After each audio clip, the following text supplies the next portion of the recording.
আমরা আমাদের প্রজন্মকে খুব দ্রুত নিজের হাতে আল্লাহর নাফরমানির কাছেই নিয়ে যাচ্ছি। আপনারাও খবর নেন, আমরাও খবর নিচ্ছি।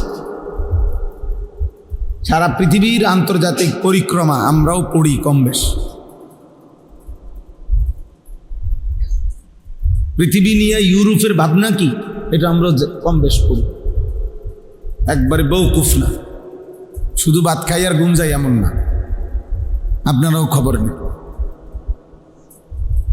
মানুষ কাকে বলে, ভদ্রতা কাকে বলে, আখলাক কাকে বলে, চরিত্র কাকে বলে, আর উপার্জনকারী প্রাণী বলতে কাকে বলে। এক হলো উপার্জন করে, আর এক হলো মানুষ হয়েছে। আপনি যেই কোনো খবরে শুনবেন, খবর নেন, ইউরোপে সবচেয়ে বেশি উপার্জনকারী মানুষ হলো ওরা ওই সকল নারী যারা তাদের দেহ বিক্রি করে। সবচেয়ে বেশি উপার্জন তাদের, সবচেয়ে ধনী তারা ওই নারীরা যারা তাদের শরীর বিক্রি করে।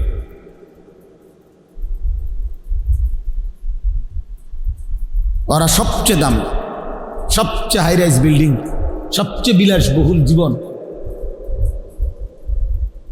তারা। একজন বেহায়া নারীর নাচ আর গোটা বিশ্বকাপের সমস্ত আয়োজনের বিপরীতে সেটাকেই সবচেয়ে বেশি ফলো করে দেয়। এটা হলো সবচেয়ে বড় সফলতা, বিশ্বকাপের সবচেয়ে বড় চমক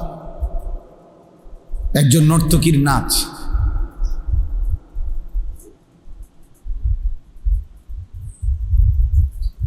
আপনারা খবর নেন পত্রিকায়, এই আগত বিশ্বকাপ উপলক্ষে সবচেয়ে বেশি হাইলাইটস করা হইতেছে কি? জুন মাসের বিশ্বকাপ। খবর নাও আব্বা। মানে ফুটবলটাকে বেশি তুলে ধরা হচ্ছে না অসভ্যতার নোংরামিকে? এটা খবর নাও।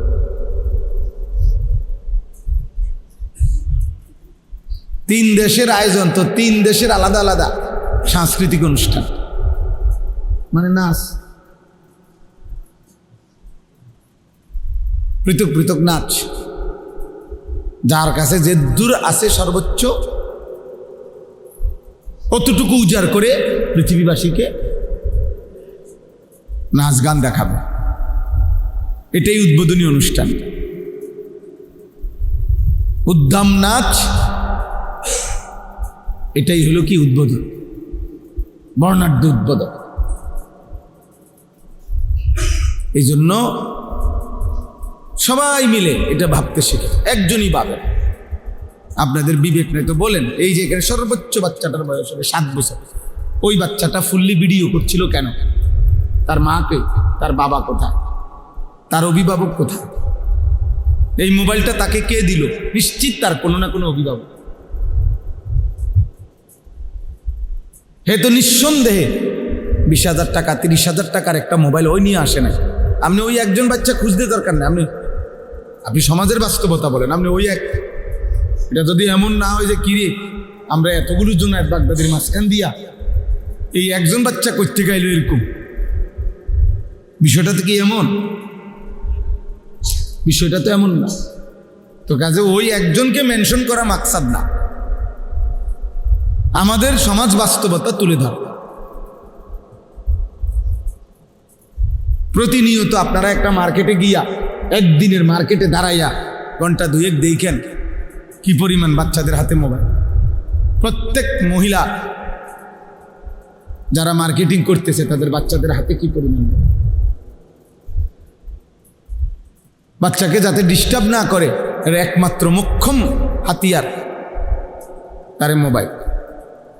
মহিলা এবার নিশ্চিন্তে মার্কেটিং করতেছে, মহিলা এবার নিশ্চিন্তে ড্রেসিং টেবিলে সাজতেছে, মহিলা এবার নিশ্চিন্তে পাশের ঘরের বাবির সাথে গল্প করতেছে, মহিলা এবার নিশ্চিন্তে ওনার মনে যা চায় তাই করতেছে। বাচ্চারে বুতেও নিত না, জিনেও নিবে না। বাচ্চা 7 আসমানও যদি তার উপরে ভাঙ্গা পড়ে কোনো টেনশন নেই, কোনো বিপদ হবে না, কারণ তার হাতে তো মোবাইল আছে। ও এটাই দেখতেছে এক মনে। এবারে তার মা যদি 3 ঘন্টা না 30 ঘন্টাও না থাকে তার অসুবিধা নাই, ওই হারাইতো না।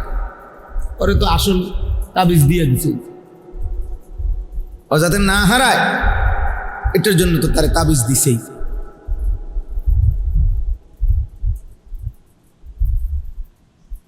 শত শত ছেলে কিশোর মাত্র 12 বছর 14 বছর বাবা মার সামনে দাঁড়াইতেও চায় না। এই হাইওয়ান 1 মিনিট ডাক দিলে দাঁড়াইতে চায়। তার বন্ধুরা, তার শয়তানরা তারে অপেক্ষা করছে কখন দৌড় দিবে মোবাইল নিয়ে। আবার আগের মতো নারী, ছবি, জিনা, ব্যভিচার, উদ্দাম দৃশ্য। বাপের কপালে 10 মিনিট যে দাঁড়াইয়া কথা বলবে ওই ধৈর্য তার নাই। বলো বলো, জলদি বলো, কি হয়েছে? বলো আব্বু, কি হয়েছে? আচ্ছা আব্বু, পরে কথা হবে। উনি ভদ্রলোক ভাবতেছে ওনার ছেলে নিজের মতো করে বেড়ে উঠতেছে, নিজের মতো করে নষ্ট হইতেছে। নিজের মতো করে কোনো কিছু বেড়ে ওঠে না, নিজের মতো করে নষ্ট হয়। ফেলে রাখলে, ছেড়ে দিলে নষ্ট হয়ে যায়। এমনকি এটাই নিয়ম যে লোহাও যদি মাটির উপরে রাখে, মাটি লোহা হয় না, লোহা মাটি হয়ে যায়। মাটি কি হয় না, লোহা হয়। লোহা কি হয়? তাহলে ফেলে দিলে দামি জিনিসটাও নষ্ট হয়ে যায়, শ্রেষ্ঠ সম্পদটাও কি হয়ে যায়, নষ্ট, বেদামি হয়ে যায়। আমাদের পরম শ্রদ্ধেয় হযরত মাওলানা মুফতি শামসুল ইসলাম জিলানী সাহেব, উনি অল্প কথায় বলতেছিলেন, ফালা রাফাসা ওয়ালা ফুসুকা ওয়ালা জিদালা ফিল হজ। জীবনটা অশ্লীলতা মুক্ত, গুনাহমুক্ত করা মুমিনের কাছে আল্লাহর চাওয়া। একজন মুসলমানের কাছে আল্লাহ তাআলার প্রথম চাওয়া। এক মুসলমানের প্রথম জিম্মাদারি তারকুল মুনকারাত, গুনাহ ছাড়া। দ্বিতীয় জিম্মাদারি ফি'লুল খায়রাত, আদেশগুলো পালন করা। গুনাহ বর্জন হলো প্রথম দায়িত্ব, দ্বিতীয় দায়িত্ব হলো আদেশ পালন। প্রথমত গুনাহ বর্জন, দ্বিতীয়ত আদেশ পালন। আরবি ভাষায় বলে দাফউল মুদাররাতে মুকদ্দামুন আলা জালবিল মানফা। এটা আরবি প্রবাদ। অর্থ হলো উপকার আনয়ন করা তার চাইতে অগ্রে ক্ষতি দূর করা। আগে হলো কি দূর করা? ক্ষতি দূর করা। এরপরে হলো উপকার আনয়ন করা। আপনি সহজ বাংলায় বুঝবেন, এই যে মনে করেন এই জানালার গ্রিল, এটা যদি পুরান হয়, ঝংকার ধরে নেন, এখন এটাকে আবার নতুন করে রং লাগানো উচিত। এখন কি করণীয়? প্রথমে রং লাগাবে, এরপরে সিরিজ কাগজ দিয়া ঝংকার ফেলবে।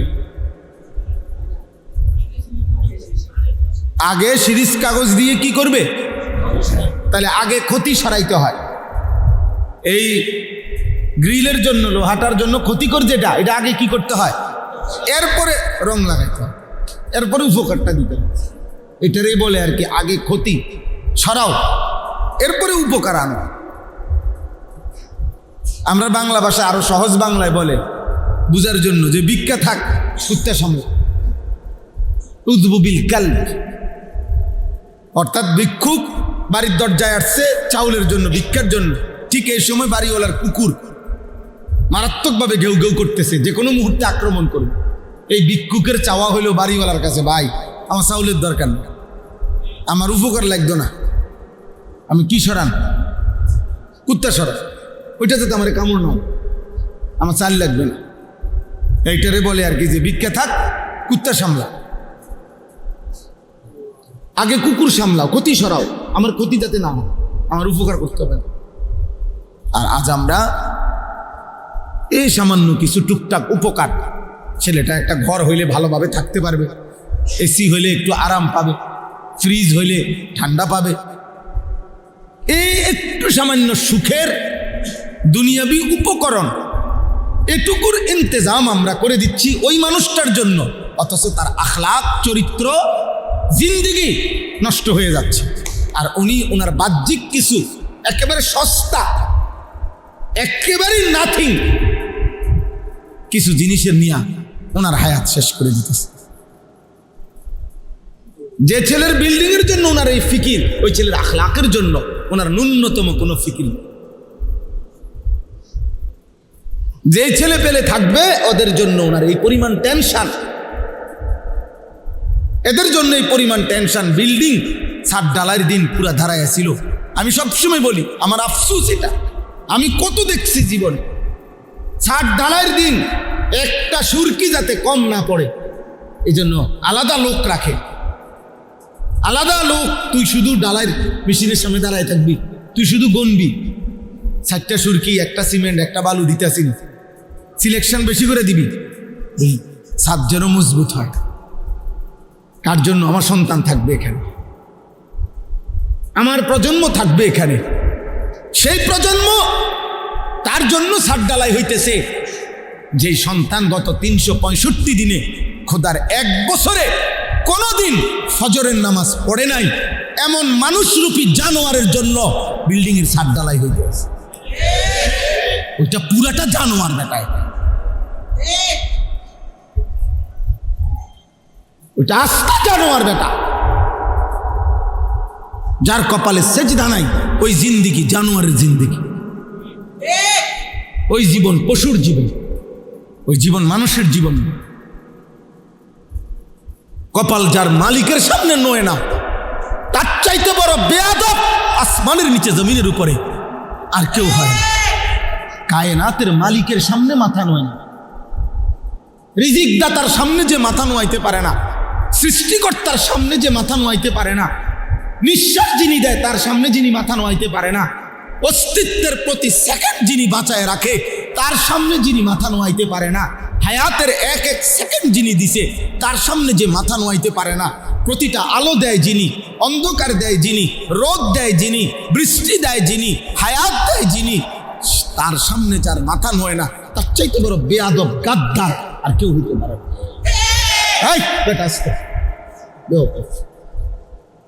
আস্তে কথা বলো, চিল্লাও কেন? বোকা ছেলে, চুপ থাকো, একদম চুপ থাকো। আব্বা ঠিক আছে, বোঝা যায় সে একটু অসুস্থ, বুঝেন নাই আমার? আপনি নাহলে প্রতিবাদ করেন, আমি উঠে যাই, অসুবিধা নেই। আপনার হিম্মত থাকলে প্রতিবাদ করেন এবং প্রতিবাদের উপরে যুক্তি দেন।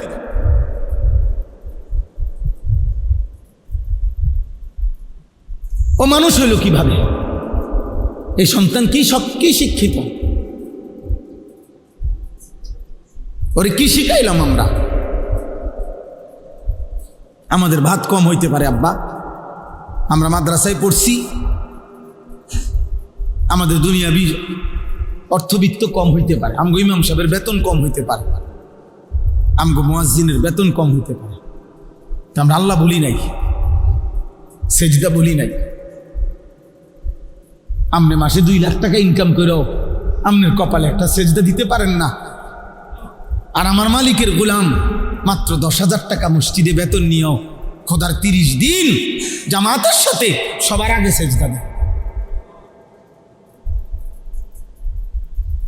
এ কৃতজ্ঞ বান্দার চিহ্ন, এ শাকের অনুগত বান্দার চিহ্ন।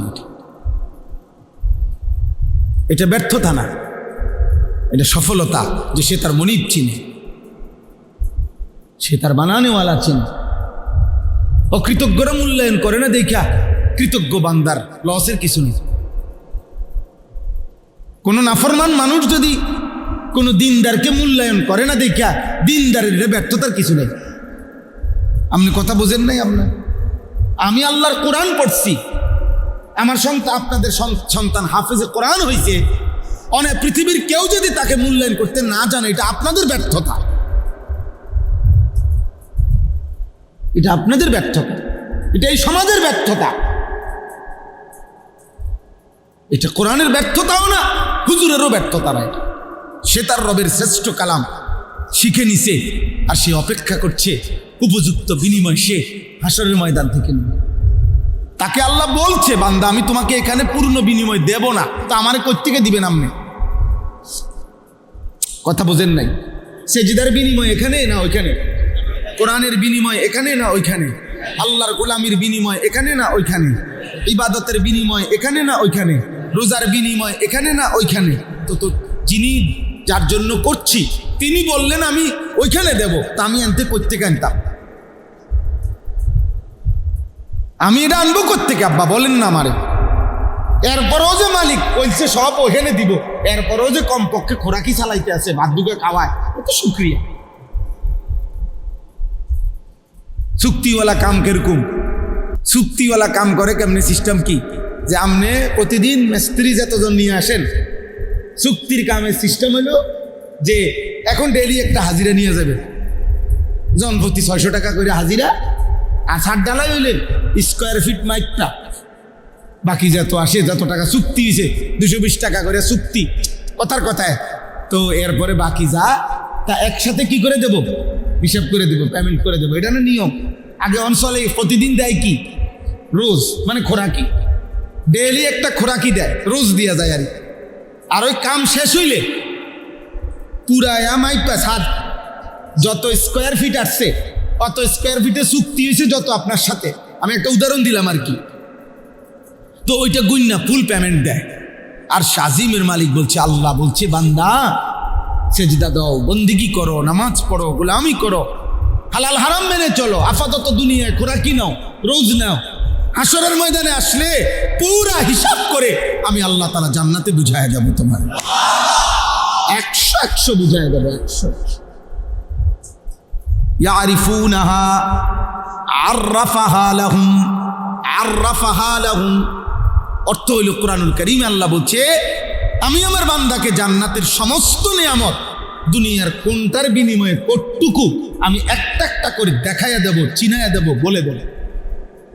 ফেরেশতা বলে দেবে যে ভাইজান 2026 সালের মে মাসের 13 তারিখ, হ্যাঁ রোজ বুধবার রাত 11:45 আপনি একবার সুবহানাল্লাহ পড়েছিলেন, এর বিনিময়ে যেই পুরস্কারটি জান্নাতে আপনার জন্য বরাদ্দ হয়েছে এটা বুঝে নেন।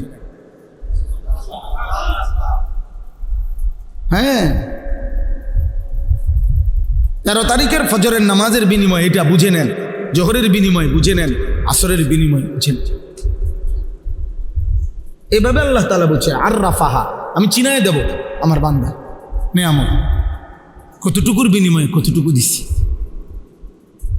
তো যে মালিকের জন্য করছি, আমার কোম্পানি বলছে আমারে পরে দিব, তা আমি আমনে দিবেন করতে, আমার কোম্পানি আমারে বলছে পরে দিব, আমি এটা মাইনে এই তো কাম করি, তা আমি অন কারাগারি করলে হবে না। এখন আমি কারাগারি করলে লাভ নেই, আমি তো এটা মাইন নেই, কি করি চেষ্টা করি, আমি এটা মাইন নেই তো ছোটবেলায় মক্তবে পড়ছি, আমি এটা মাইন নেই তো ছোটবেলা থেকে মাদ্রাসায় পড়ছি, আমি যে কোম্পানি চাকরি নিছি ওই কোম্পানি বলছে আমার পরে দিবে, আপাতত শুধু রোজ দিয়ে গেছে, খোরাকি দিয়ে যায়। তো আমার কোম্পানির সাথে যেমনি কথা আমি এমনি মানতে হবে না, তো আমার আল্লাহ তো আমার বলছে পরে দিবে, বাকিটা পূর্ণ দিবে। আল্লাহ তাআলা আমাদেরকে বুঝ দান করে। আমার ভাই, আমি আপনাদের কাছে এটাই বলতে চাই, ইসলাহি মাহফিল মানে জিন্দেগি পরিবর্তন, জীবনটা বদলানো, জীবনটা বদলানো দরকার।